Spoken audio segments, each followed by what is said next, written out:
For today's video mga ka-friendsi, tayo po ngayon ay magaluto ng pinangat na hipon. At mabunot po muna tayo ng mga gabi dini po sa aming hasyenda. Charot lang. Ay di nilaan po tayo mangunguha sa tabi ng aking bahay kubo. At kahit nga po dahon laang ang ating kailangan ay binunot na rin po natin yung kanyang katawan. Nakatinga daw po ang gabi pagka dahon laang ang inatanggal. Ay wala naman pong masama kung tayo ay masunod din paminsan-minsan sa mga kasabihan ng mga matatandang kupong-kupong. At pag nangatwiran ka nga laang po ay asabihan ka laang na papunta ka pala ang pabalik na kami. Ay ang dami ba yan namang erguhin ng mga matatanda kaya ay masunod ka na laang. At hindi naman po masasayang yung katawan ng gabi dahil nga po ay agulayin din natin yan sa mga susunod na araw. At hinugasan nga din po natin yung dahon ng gabi kahit hindi naman nababasa. Ay bakit nga po ay gayon hindi po nababasa ang dahon ng gabi para din pong sa malunggay pag binasa mo at hinugasan ay hindi nababasa. Ay nako, ang dami ko na ngang inaisip, dumagdag pa ari sa isipin ko. Huwag na po tayong magataka, yung lemon square nga po bilog ay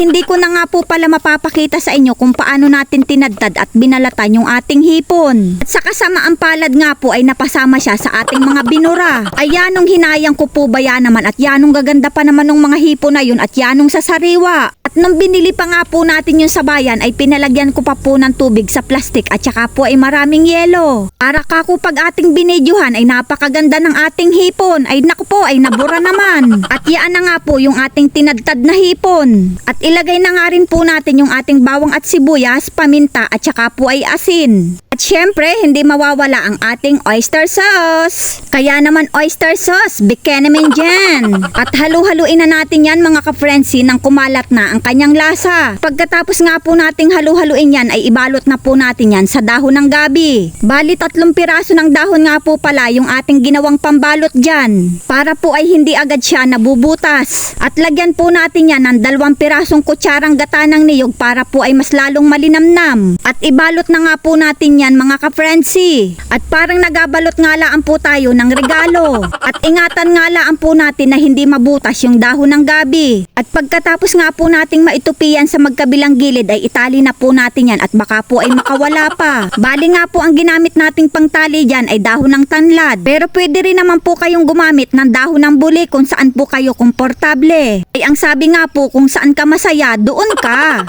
Dahil mahirap naman pong gawin ang isang bagay kung hindi ka naman talaga masaya. Uy, may hugot. Pero may pagkakataon din po talaga na kahit hindi tayo masaya sa ating inagawa ay kailangan pa rin po nating magpatuloy. Pero pag hindi mo na po talaga kaya, abay bumitaw ka na. At baka sa pagbitaw mo na yan, dyan mo na makita ang tunay na saya. Ay naku po, ay kalalim. Ay ang sabi nga po sa kanta, there is sunshine after the rain. Ay nako, ay napakanta tuloy. At sa bawat inapagdaanan nga po nating problema sa ating buhay ay lalo po tayong tumitibay. Ay may kanta nga din po ako dyan ay I'm stronger than yesterday. Ay naku po, ay talaga namang sintonado na ay nakanta pa. Tayo po ay magaluto na lang at baka ay umulan pa. At sinapinan nga po natin ng tanglad para po ay hindi masunog yung ating pinangat na hipon. At lagyan na nga po natin yan ng ating hiniwa-hiwang bawang, sibuyas at saka po ay tanglad. At lagyan din po natin yan ng mga 3 pirasong sili para po talaga namang naasbok sa ating bunganga. At ilagay na rin po natin yung pangalawang gata ng niyog. At maglagay din po tayo dyan ng asin. At takpan na po natin yan ng ating mailuto na. At pagkatapos nga pong kumati yung ating nilagay na pangalawang gata ng niyog, ay ilagay naman po natin yung unang gata ng niyog. At pag nailagay na nga po natin yung unang gata ng niyog ay hayaan po natin kumuluyan ng walang takip. Para po yan ay hindi lumabnaw ang kanyang gata. At ayan na nga po mga ka-friendsi, kumati na rin po yung ating nilagay na unang gata ng niyog.